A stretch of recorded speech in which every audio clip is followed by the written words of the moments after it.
artists as a risk to their careers. But Michelet, a CCNY political science major, feels that artists are not morally obligated to speak out, but that it could help educate the public. They don't have to, but it would be beneficial if they did. So if they use their platform to speak out about it, then more people will understand and more people will be moved to do something about it. Beyonce is a superstar who used her platform at the Super Bowl to make a social statement with her song Formation. But Stephanie Santillan, an English major and journalism minor at CCNY, feels that the song lyrics weren't as impactful as they could have been. I think she used her platform wrong. She didn't really talk about much. Like, her video speaks volumes. Her video was good, but I didn't think it matched the song.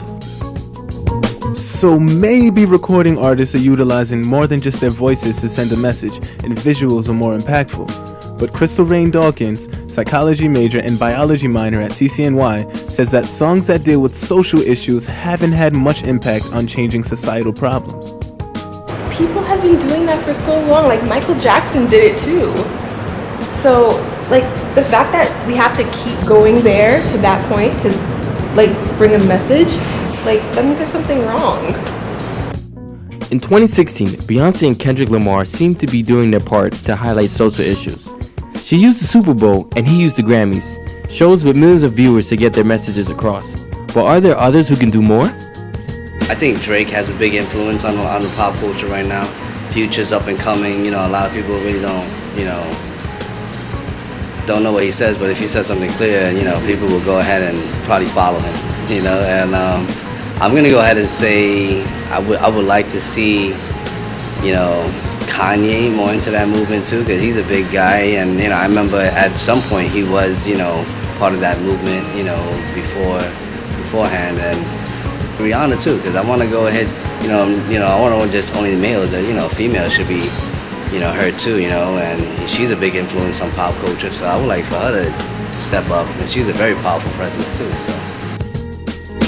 While some artists in the industry don't use their music to influence people in a positive way, hopefully more will follow in the footsteps of Michael Jackson, Curtis Mayfield, Marvin Gaye, and Bruce Springsteen. Beyonce, Kendrick Lamar, J. Cole, and Janelle Monáe sure have. This is Jonathan Thompson reporting with Brian Reed for WHCR 90.3 FM, New York. Thanks, Jonathan and Brian. Continuing the narrative on issues in entertainment, reporter Carol Commission takes a look at gender pay inequality in Hollywood. Women have gained many rights in the workplace over the years, but gender pay inequality still persists today, and the gap has not closed since the 19th century. Men still receive a larger salary in almost every profession, including the film industry. Actress Patricia Arquette recently won an Academy Award for her portrayal of a single mom fighting to raise her children on a very low income in the film Boyhood. In her acceptance speech, she expresses heartfelt sentiments about women's right to earn the same pay as men. Thank you to the Academy, to every woman who gave birth, to every taxpayer and citizen of this nation. We have fought for everybody else's equal rights. It's our time to have wage equality once and for all, and equal rights for women in the United States of America.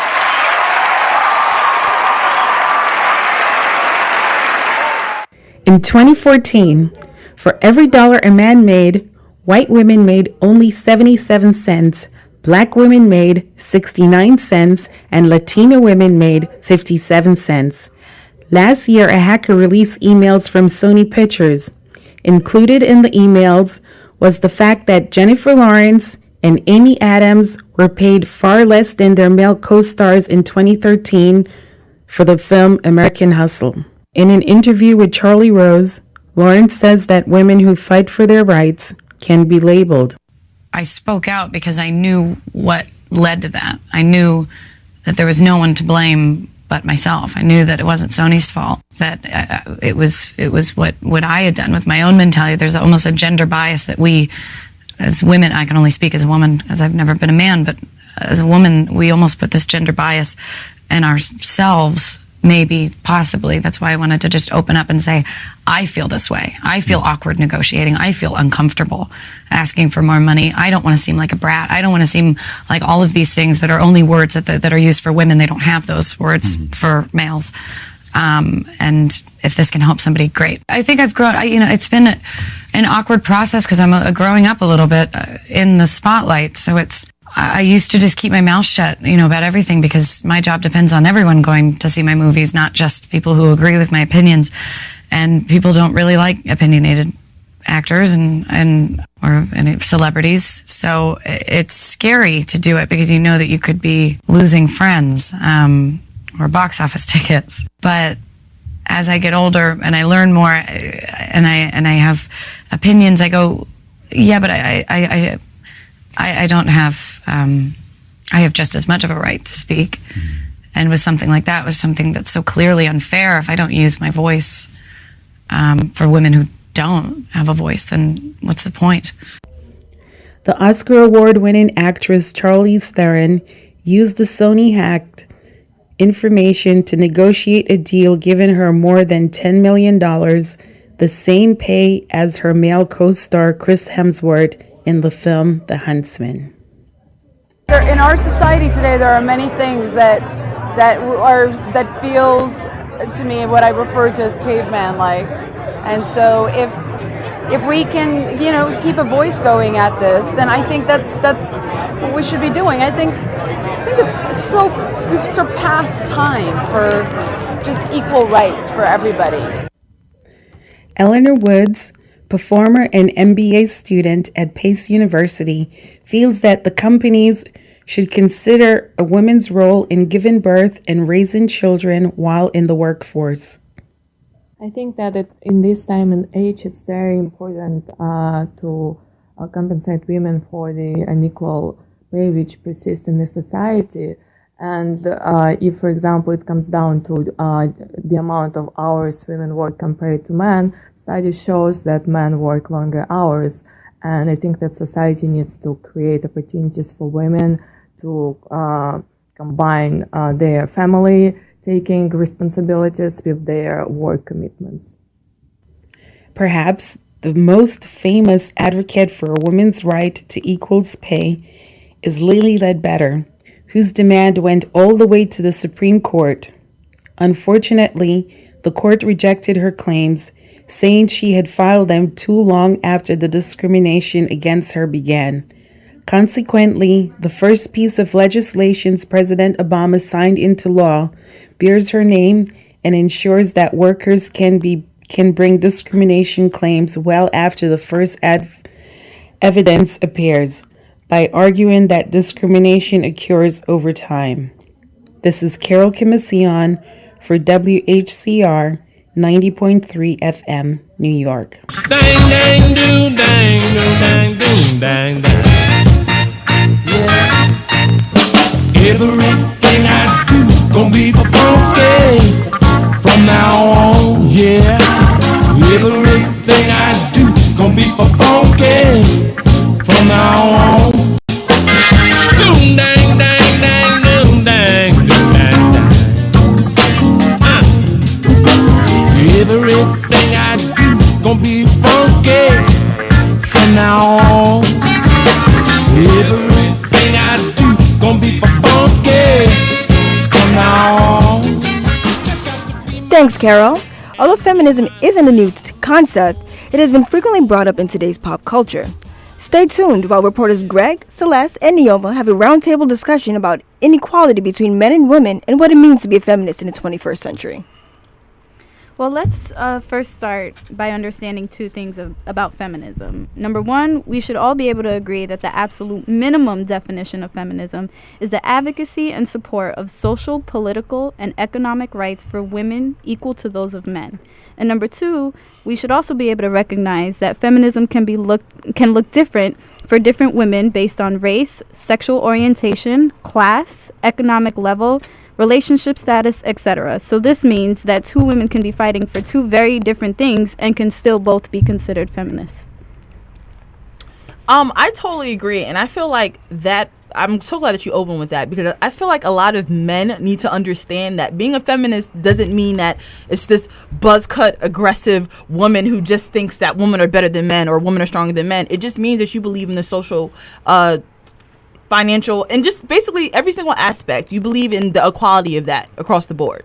Well, as a guy being on the panel, I absolutely gotta honestly say I didn't realize that men could actually be feminists. So I got my lesson last week. But I absolutely think that if you agree to those terms, then yes, men can be feminists. I think the problem is a lot of guys do not think they are feminists, and they actually are, because it's about equality across the board.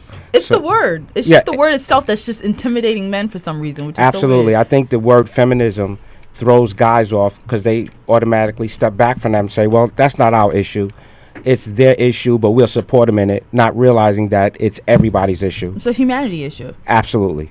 You know, something that's really interesting is Beyonce recently had an interview with Elle magazine, and she kind of puts it into perspective that males can be considered feminists.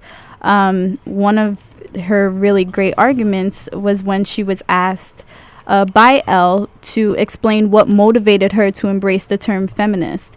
And what she said was, quote, "I put the definition of feminist in my song Flawless and on my tour, not for propaganda or to proclaim to the world that I'm a feminist, but to give clarity to the true meaning.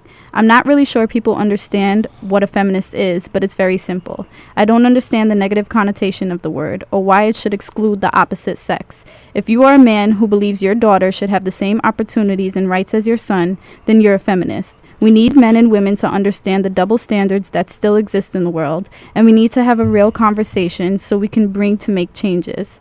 Ask anyone, man or woman, do you want your daughter to have 75 cents when she deserves $1? What do you think the answer would be? When we talk about equal rights, there are issues that face women disproportionately. Working to make those inequalities go away is being a feminist, but more importantly, it makes me a humanist. I don't like to embrace any label. I don't want calling myself a feminist to make it feel like that's my one priority over racism or sexism or anything else. I'm just exhausted by labels and tired of being boxed in. If you believe in equal rights the same way society allows a man to express his darkness, to express his pain, or to express his sexuality, I feel that women have the same rights. And I agree with her statement. Speaking of Beyonce, during her Made in America festival, which was last year, during her performance, she quoted the words of UFC fighter Ronda Rousey. Well, she didn't quote. It actually, these words appeared on the screen, and what it said was, I have this one term for the kind of woman that my mother raised me to be, and I call it a do-nothing B-word. The kind of chick that just tries to be pretty and to be taken care of by somebody else. That's why I think it's hilarious, like, that people say that my body looks masculine or something like that. And I just listen because my body was developed for a purpose other than effing millionaires doesn't mean it's masculine. I think it's feminine bad, a word.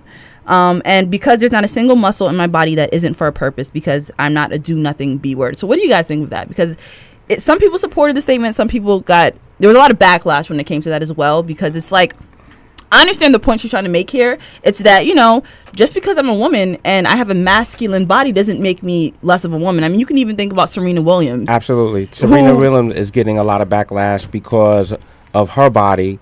And they even went as far as when they was doing the Athlete of the Year, she was up against a horse.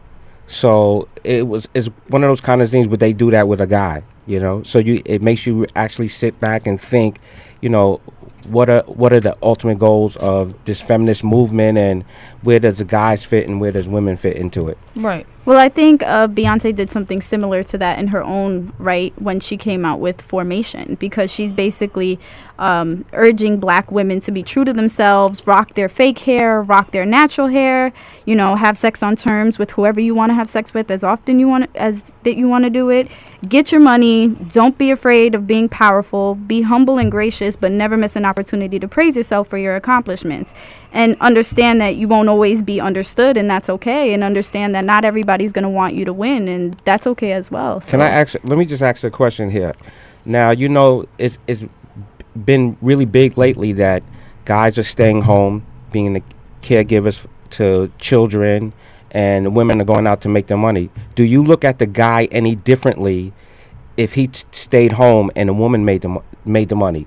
What terms of that? You know, do you look at him differently and say, well, he's a loser, he's this, and then while a woman's out there working, making the money? No, why would that be looked at any differently? I think that both of them should be making the money and, you know, doing their own. But if a woman is the bread giver of the family, why does that make a man any less of a man? I think that, you know, it's the 21st century. Things aren't like back in the day where women were home, you know, taking care of the kids and preparing dinners while men were out fighting war and, you know, making the money. I think we live in a society where a lot of people nowadays are self-sufficient. They're not relying on men. And then, you know, with having these celebrities who are sending out messages of, you know, empowerment and being independent and doing your own thing, I think people are really starting to embrace that factor. But I still think that, especially with feminism and, you know, double standards, we as a whole have a very long way to go.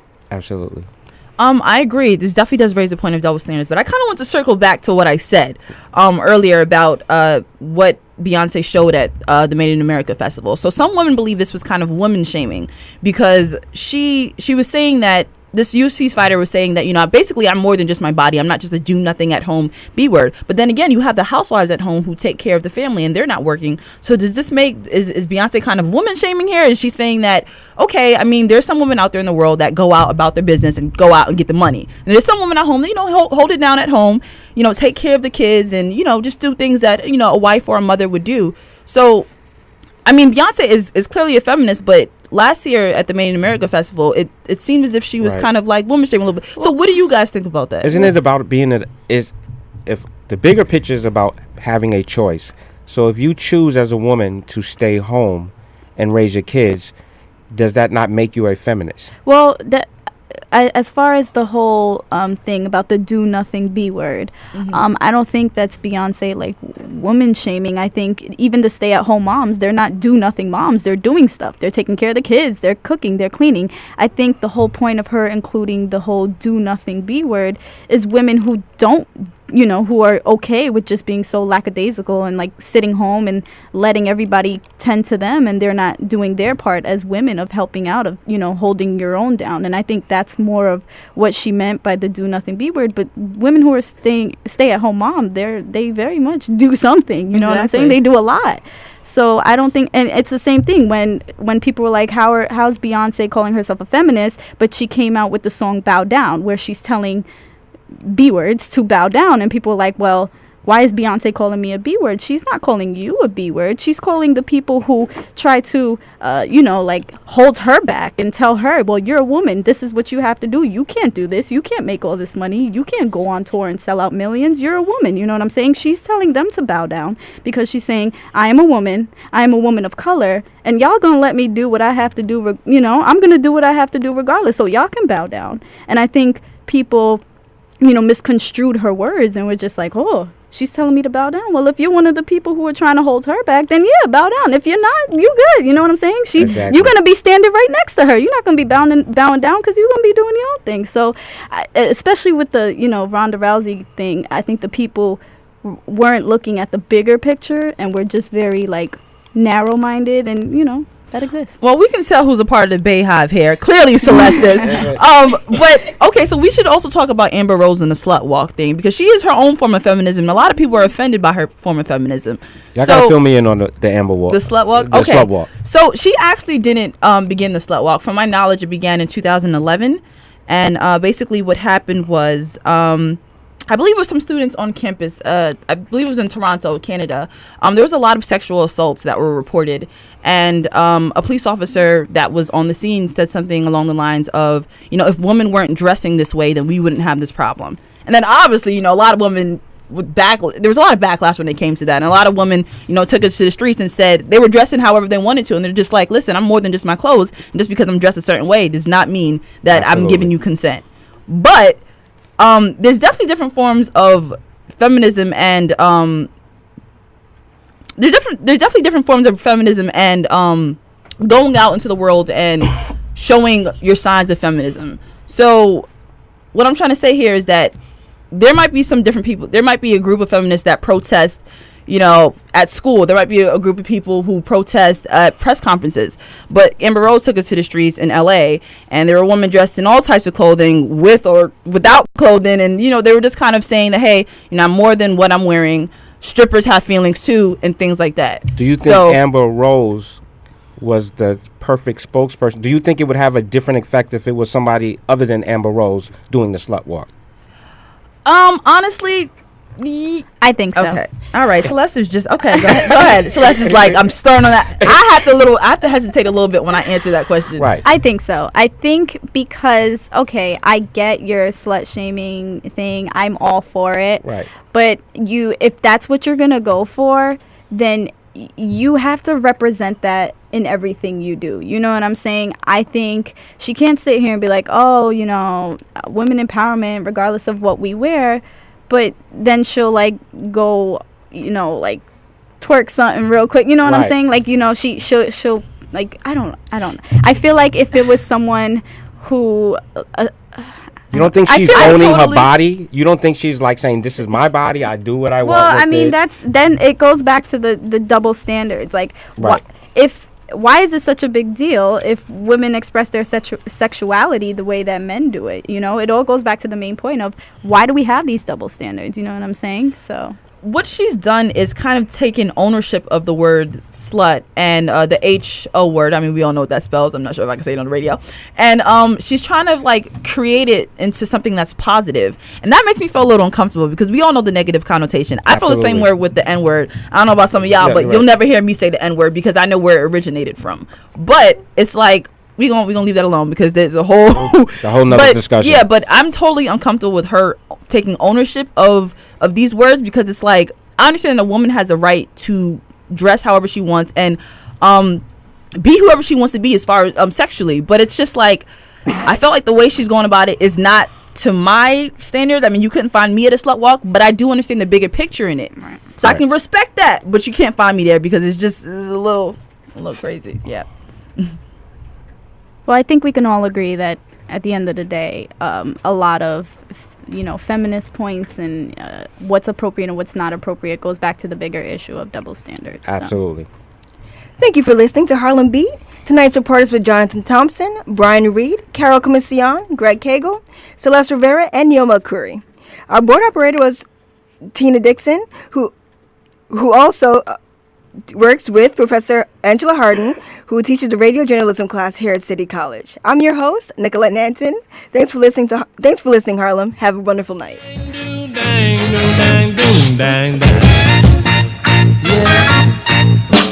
Everything I do gonna be funky from now on, yeah. Everything I do gonna be funky from now on. Doom dang dang dang doom dang doom dang dang. Everything I do gonna be funky from now on.